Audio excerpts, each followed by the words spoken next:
Thank you for tuning in to our podcast, From the Darkhorse's Mouth.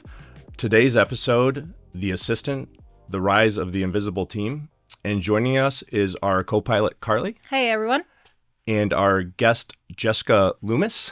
Hi. And Jessica is with Insurassist. And so Rise of the Invisible Team. Why don't you give us just your background a little bit, sure, and then tell us what's the Invisible Team? Okay. Well, I've been in the insurance industry for 26 years, and I started my own insurance agency about 11 years ago. And I started to utilize virtual assistants with other organizations. So that will name, without naming them, the larger, I can name them. Okay. Yeah. Patra, Resource Pro. And I was struggling utilizing them. And part of the reason we were struggling with utilizing them was because we had to fit into their box. We had to follow their platform, their processes and procedures. And that causes you to have to train your whole team on how to do something new.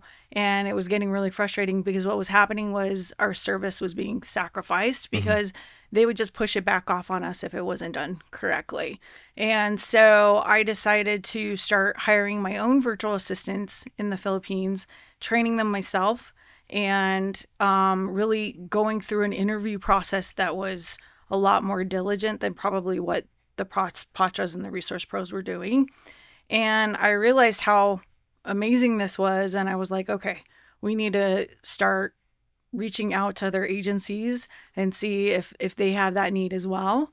And it's just taken off because what's happening is we do such a diligent effort of training, of testing, and making sure that they have the ability to make decisions on their own, that it's really created this like, oh, wow, like you're training them and then we teach them on their processes and procedures, but it's just taken off. Got it. So to summarize, you've been in the insurance business for 25 years, have your own independent insurance branch. Yes. Out of that, sounds like you recognized a need, which was virtual assistants, and then Insurassist was born out of that. Yes. Would that be a good summary? That's a very good summary. And so at what point in your just retail insurance operation, before Insurassist even existed, what was the point where you got to like, okay, I need to like,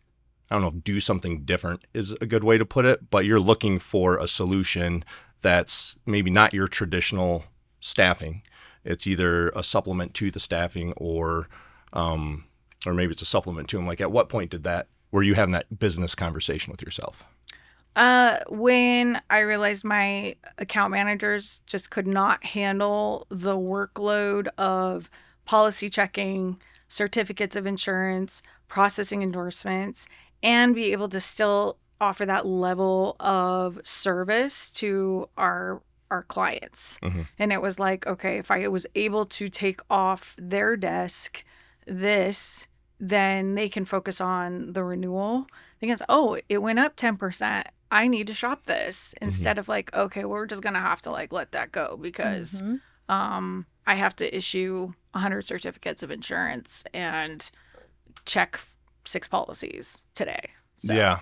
So basically, you want them doing the tasks that are going to make the agency money, and then Absolutely. Have the virtual assistants take the tasks that are necessary. Yes. Probably a necessary retention piece. Compliance, I'd imagine, plays into that with the policy checking and whatnot. But you want them to handle that at the most reasonable cost possible, and then have the virtual or not the virtual assistants, but your internal employees to handle the sales. Exactly. Related stuff. Yes. And was that, how long have virtual assistants been around? That's a good question. Yeah, over 15 years. 15 years. So my partner in an Insurassist, his story's pretty great too, but essentially he owned a property management company and he was already using virtual assistants in his property management company. Okay. And then he sold his property management company and was looking to start another company.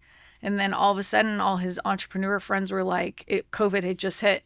And they were like, hey, Randall, could you find me a virtual assistant? And so instead of going out and buying another company, he started this because everybody was coming out of the woodwork asking him for virtual assistants. Got it. That makes sense. So it was in part, I guess not the virtual assistants, but the Insurassist was in part born out of a need related to COVID, right? Yeah. Very interesting. It's kind of cool how, Yes. that stuff comes to be, something that's very impactful, but, people always kind of find a way, so to speak. And, and that obstacle is, How things are born. Everybody started working from home. Yes. Right? Yeah. So it was like, well, if everyone's working from home and no one has to be in person, why am not? I sourcing this here in the U.S. when I could source it out in the Philippines or Right. another country? Got it. So then how do you, so obviously, you've got they're a supplement to your staff, and they're, kind of taking, you want your staff doing the money-making activities, and you want them doing the, the necessary ones, but not going to drive revenue. What's that integration look like with the staff? Like, what did it look like for you? How did they take it? So they've embraced it, and one thing is that we treat them truly like employees. We give them PTO. We do contests. We have meetings 3 times a week where for 30 minutes, just the whole entire team, and we ask like a question, or we have a game or something like that. So they're fully integrated into the team, and they're teammates. They're not their assistants. They're their teammates. And, I love that. And so it's been a really great thing. And we've actually watched one of our first virtual assistants. She got to buy a condo Oh, wow. in the Philippines, and she said it was all attributed to us. Wow. So it's just a great feeling to see that we're That's lifting pretty them cool. up So you as kind well. of, you integrate them into your culture, basically. Absolutely. And then let me ask you this. Obviously, we're talking kind of Insurassist and your own retail brokerage. But, Insurassist is doing business with other retail brokerages now, right? That's Correct. the business model.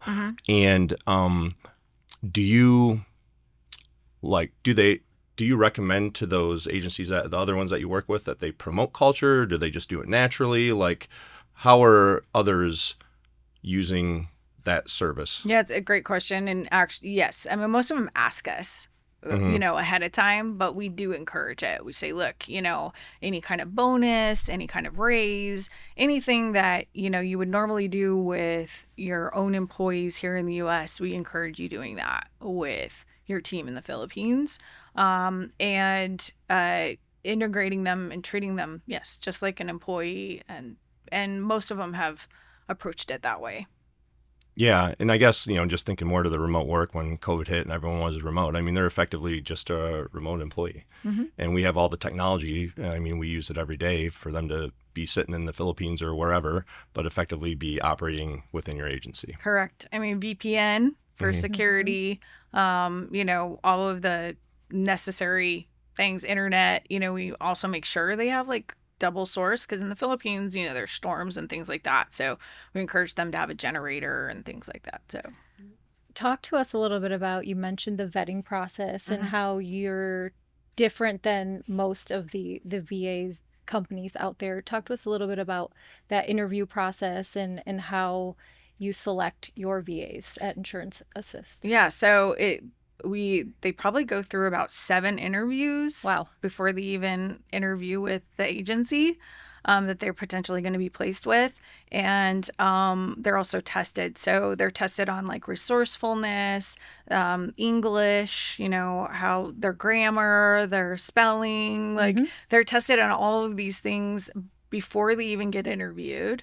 They also have to provide it's a national background check. Okay. And they have to do that every year. So in order to stay employed with us, they have to go through this national background check, which, I mean, we don't even do that with our U.S. employees. They're not going through like an FBI background check. Sure. And then once they've gone through that process, and you think about it, so they've been through like probably 6 interviews, 7 interviews, and then we're starting the training process. So they train with us anywhere, depending on what their tasks are going to be, anywhere from 45 to 90 days.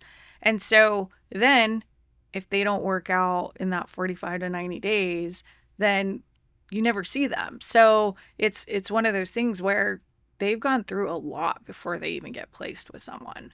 And so they're going to be the best of the best. Yes, they're committed Yes. already to the process, Mhm. which is vastly different than what I've seen. Yes. So kudos to you Thanks.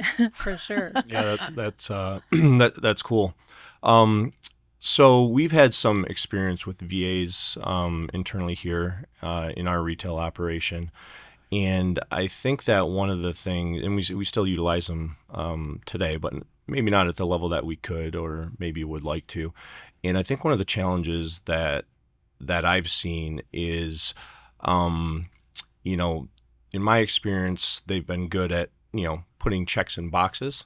But when it comes to a task that requires critical thinking, that's where I was always hoping to be able to use them, but haven't been successful in being able to use them. So we went back to checks and boxes. So my question for you is that the norm specific to Insurassist? Do you guys do things a little bit differently to solve for that, or what's that dynamic look like? Yeah, so we have a full-time trainer. And some of the things she does is she does quizzes, and she literally asks questions and they have to go and find the answer. So that's some of that. And then they actually train with me 3 times a week. And it's for about an hour and a half, sometimes 2 hours, depending on how many things we have to quote. Mhm. So they're doing actual insurance quoting, commercial and personal lines.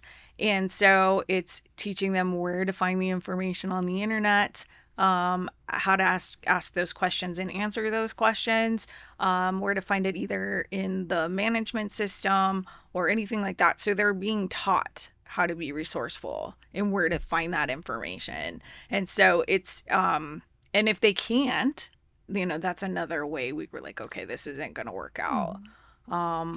Because if they can't find that information and go through those quizzes and answer the information correctly, after they've been going through training for 30 to 45 days, that's a problem. Yeah, got it.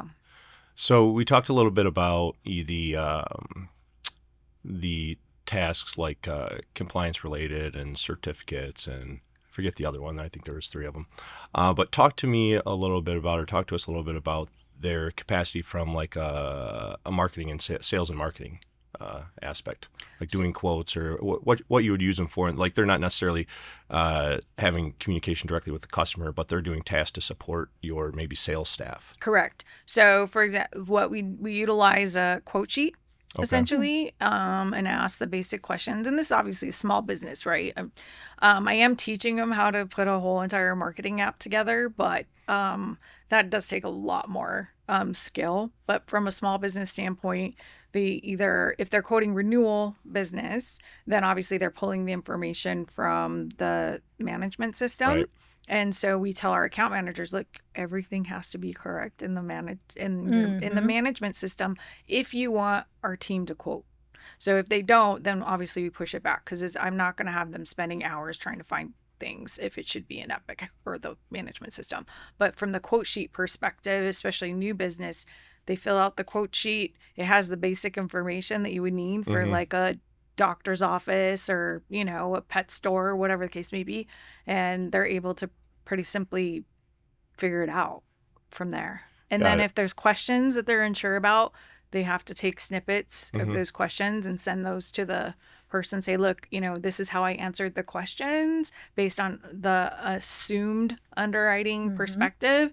And please make sure that this is accurate.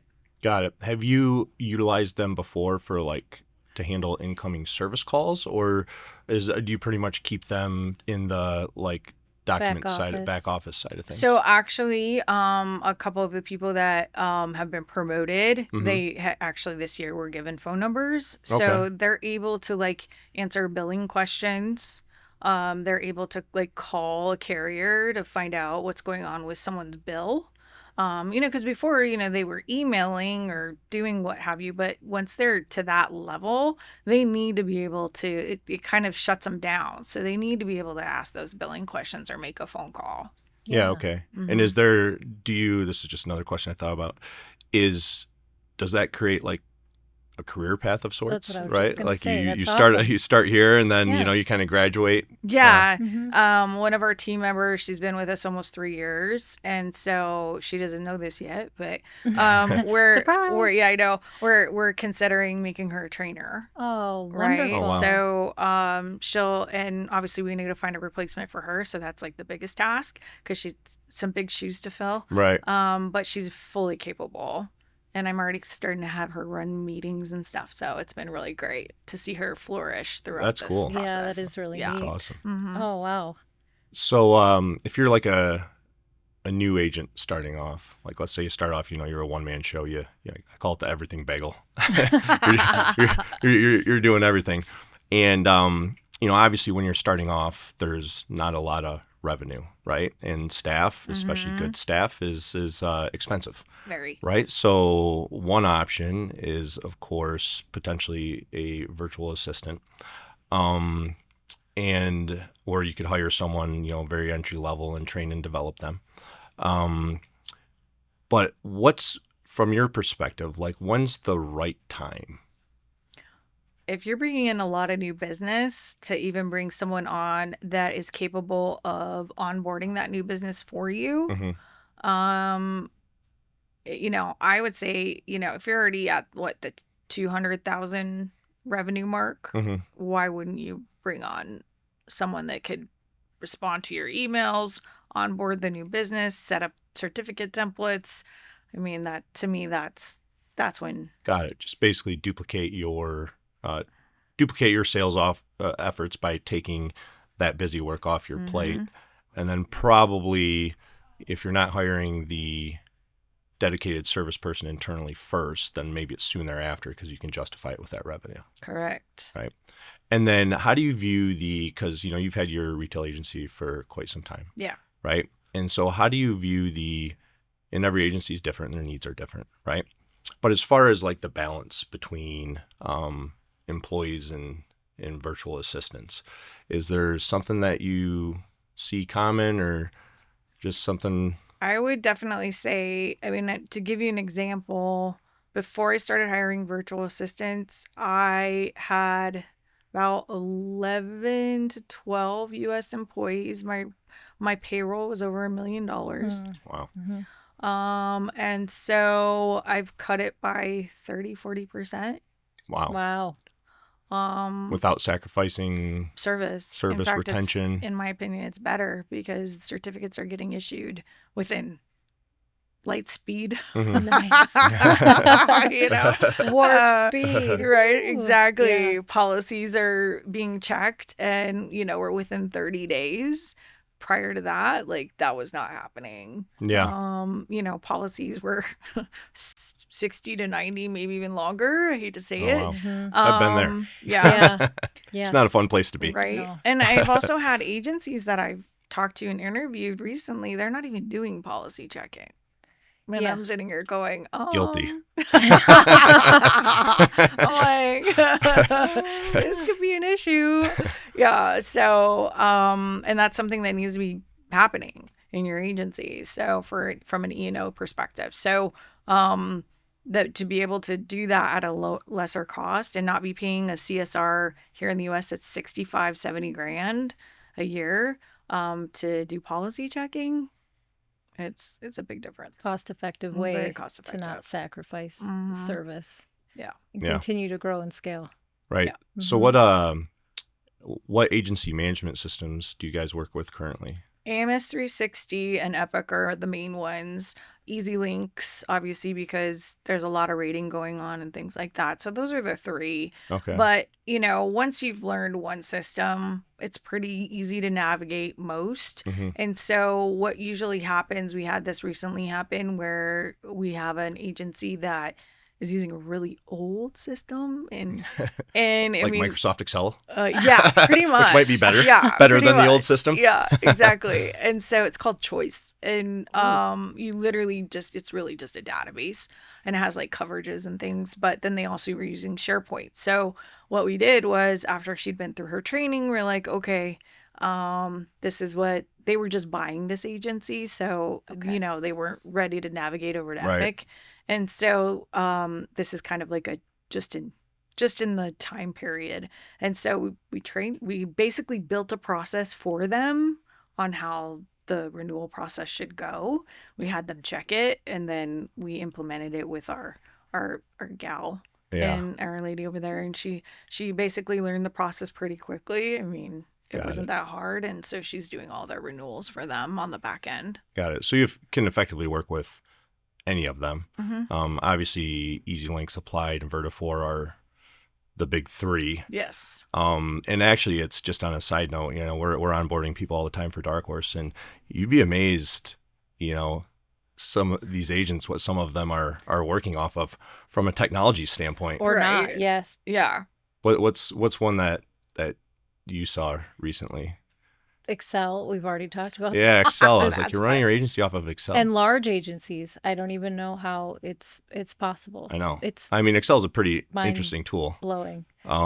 But to run an agency off of it is interesting. So Well, how are they issuing certificates? I'm assuming they're just using a PDF. Yes. Oh, Yeah. That's Very, just- very archaic way of doing things. Yeah. But it works. it's working. I mean, they're but at least got them to that point. Now Yes. they're coming to us to streamline everything. right. Yeah. And Yeah. that's what we help, and staffing is always a huge concern anywhere. Yeah. Finding good people that will stay and Mm-hmm. and work with your culture and your systems and technology. So it sounds like you at Insurassist work very closely with the owners of the agency Yes. to understand their workflows, what they're looking for, Exactly. and then you're partnering them with the right VA Exactly. that will work with them, which Well, is so cool. And that was like the biggest thing with Patra, right? And Resource Pro was like, it's like, okay, you have to do their process. And sometimes that's just not going to work. You have 300 employees in your agency, and then all of a sudden you have to train all of them to do a completely different process. Right. That sounds And every agency operates different, does things differently. Mhm. There's just isn't Mhm. any two that are alike. I mean, there's things that are similar as it relates to workflows and whatnot, but they really do all operate pretty differently. So to try to fit them all in a, like, you fit in our box versus us fit in your box is always a Right. bit of a challenge. Yes, exactly.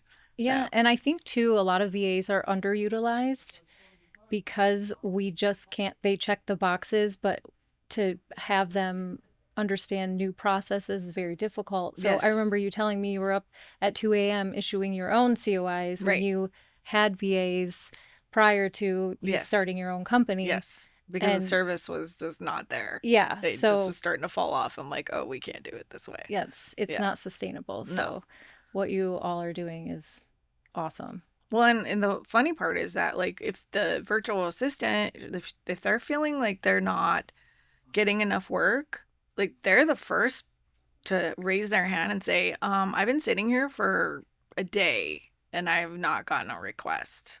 Right. Something's wrong here. Because they want to keep their job. Right. And they've just been through a ton of training, and so they want to make sure that they hold on to the job. That they're I'd imagine doing. it's probably a pretty good job in the Philippines to Very. get something like that. Yes. Mhm. Yeah. To be able to work from home, most people in the Philippines have to travel over an hour and a half one way to get to a call center to work.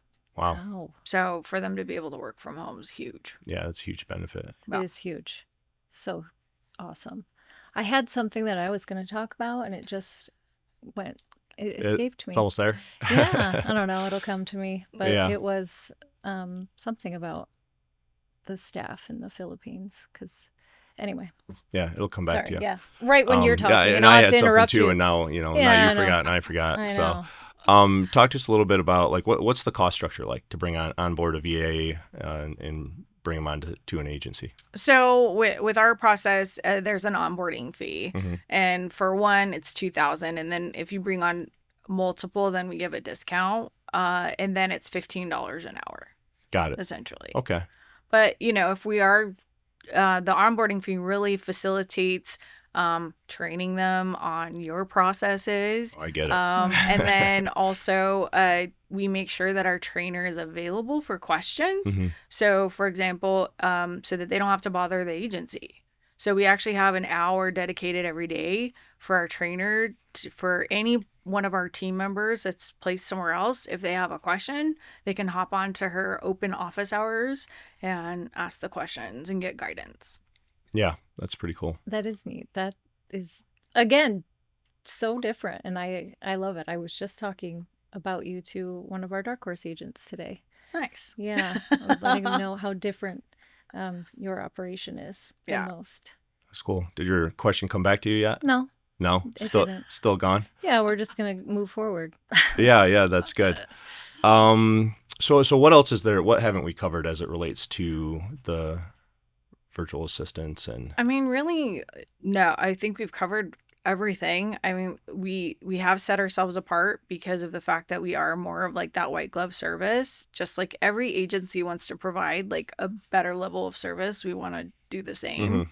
And we're working with agencies in upwards of 300 employees, and we have agencies that have 5 employees that we're working with. So. Yeah, I'd imagine the onboarding process for 300 is quite a bit different than 5. Yes. Usually they're wanting 5 to 10 virtual assistants. How long does it take to basically staff 5 to 10? Is that a long process for you? We try to have a pipeline Okay. of people that we've already interviewed and trained. So, for example, we're training 5 right now. They're in the training process. And then now we're like, oh, okay, those people are pretty much already taken. So we need to. So now it's like we're probably going to be training like 7 to 10 at a time. Okay. That's why we need another trainer. Yeah. Got it. Do you work with an agency in the Philippines to help source the individuals, or do you guys post? How does that process work? So my partner Randall, Okay. he already had a company set up, and he already had all these amazing processes and procedures in place because he wants to make sure he's staffing quality no matter where he's staffing. And so it was very simple. But yes, he has a team in the Philippines that does all the recruiting, and he has 2 managers there that manage that whole team out there. Okay. So very cool. yeah. Awesome. That is cool. So I think last question, or maybe second to last question. And I can't help myself because I'm deeply involved in this with our organization. But so AI. Yes. That's big topic. You hear it all the time. You can view it one of 2 ways. You can view it in like, oh my God, they're coming for me. Or you can view it as, something that's going to enhance our ability to do business at a higher level. How do you view it? I think it's amazing. Yeah. We've been using an AI policy checking tool. Okay. So it really does eliminate a lot of the having to search through the policy and cuts down on time. But they call it an AI policy checking tool, and then you're like, is this really an AI policy checking tool? That's with everything. Right? Like, is it, they call it AI, but it's an AI microwave, right? I can hit popcorn and it does popcorn. Yeah. And so I'm actually working with another team to develop a true AI policy checking tool right now. Okay. That's actually a lot less expensive too. So Yeah. I'm super excited about it. I'm constantly like, anytime someone says AI, I'm like, okay, I want to see your AI. And most of the time it's still not at the level that you really want it to be at. Right. It's like, okay, it can, the one thing it does, it was a personalized AI tool, and it could add a mortgagee. Yeah. And that was it. Right. Popcorn button. I'm like, but it only adds it to the system. It doesn't actually, notify the carrier. So I'm just like, it's just not there yet. It's not at that level. Yeah. And I was talking to teams in like Europe, and they're like, oh yeah, we have this AI policy checking tool, and we're working with Marsh. I'm like, oh, that's impressive. Right. And then I'm like, okay, well, what's the cost? And they kept pushing that off. And I'm like, well, what's the cost? And they're like, well, we want to learn your process. I'm like, okay, that's all great, but what's the cost? And it was going to be like $100,000 a year. Oh my God. And I'm like, I'm going to sell something to Marsh. right? Well, and I'll have that to him tomorrow. that was for my agency, Yeah. right? That wasn't for wow. Marsh. So I can't imagine what they're charging Marsh. But it was kind of like, and they only had workers' comp and like property available from a policy checking tool. And I was like, so you're going to use me as a guinea pig and charge me $100,000 for this a year? Like, No. How about no. a beta test? Right. I'm like, why don't you use me as a guinea pig Yeah. and do it for free? Mhm. And then you can go sell it There you to go. someone else. Yes. But no, yes, I've seen some pretty insane Yeah, prices for AI. There's certainly a lot of that going around, and people don't really necessarily realize, like, you got to build the AI, then you have to train the AI, and it's I've been working on a conversational AI for almost a year now that we're just about to launch. Nice. Hopefully when it's all said and done, it'll I'd love do to more hear than it. just make popcorn. Yeah. But we'll see. Otherwise, it was a fun experiment. But just obviously that's the big buzzword all over the place, but certainly in insurance. And so I was curious as to your view as the impact on the virtual assistants and kind of what you guys do. Yeah, from my perspective right now, AI is more expensive. Like, Yeah. Yeah, defeats the purpose and does less. Yeah. And does Exactly. less. Still have to train it Exactly. too. Very cool. Yeah. Well, we like to close out every segment with Ask Me Anything. Okay. So that's just asking something to myself. Could be personal, could be business. I know that we just met a few weeks ago. So give it your best shot, and I'll do my best to answer. Okay. My favorite question that I like to ask everybody is, what is your biggest struggle right now, personal or business? Oh, that's a good one. Biggest struggle, personal or business? That is a great question. And I think that the word that's coming to mind is synergy, Okay. right? So I've got, in our Garzella group of companies, let's call it 4 operational and 2 more in development. And I have leaders in each of those companies. And then below them, they've got their respective teams. And so trying to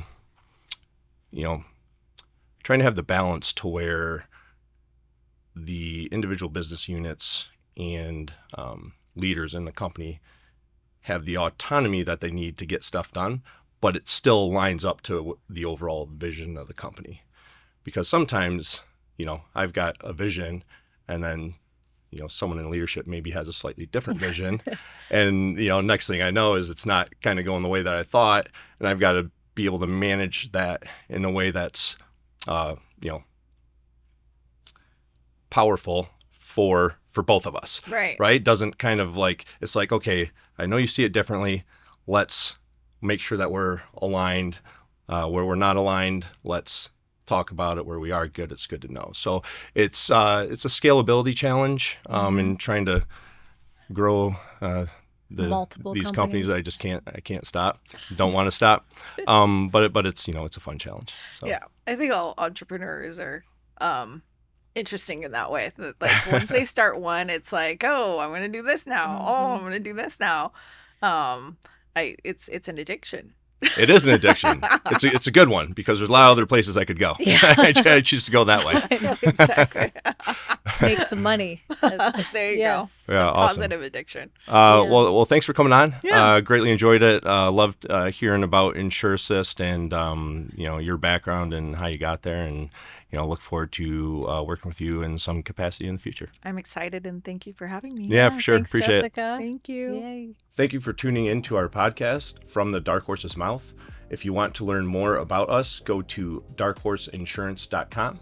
And follow us on Facebook, Instagram, LinkedIn at Dark Horse Insurance Brokers, and email any questions to podcast@darkhorseinsurance.com. Thank you.